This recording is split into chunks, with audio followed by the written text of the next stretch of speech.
Colouring foodstuffs are slowly being embraced across the globe, with Europe the first to adopt the use of these fruit and vegetable extracts as a replacement for food colouring. The USA is quite a bit behind, only just converting to natural colours from synthetics, and food activists have been increasingly vocal in lobbying food manufacturers. With me to discuss the issue is Per Summer from Christian Hansen.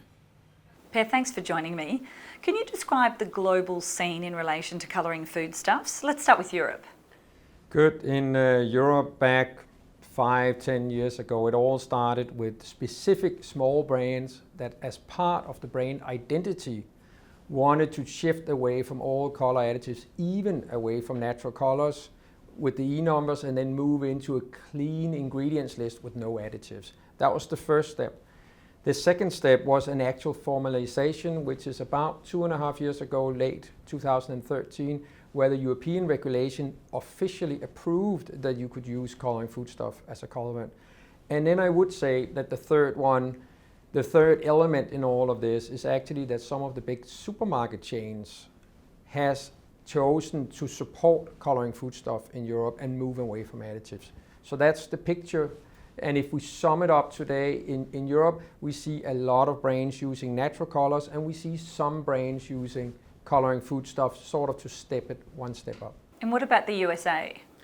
In the USA, you have the same phenomenon. However, because regulations are different, the number one thing to know about the US is it's called fruit and vegetable juices. So when we talk colouring foodstuff in the rest of the world, it's called fruit and vegetable juices in the US. Having said that, it's pretty much the same.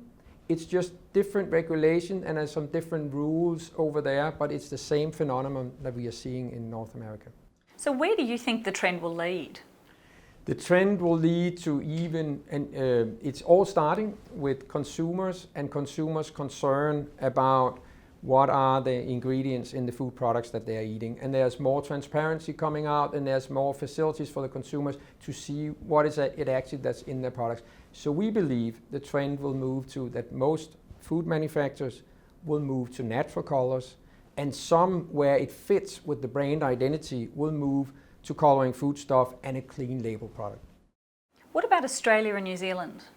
It's a good question, and actually Australia and New Zealand is a very good mirror of what's going on in Europe right now, which means most manufacturers has moved into natural colors, also as you see with the influx from the supermarkets, and some brand manufacturers want to go one step further and go to a clean product with colouring foodstuff.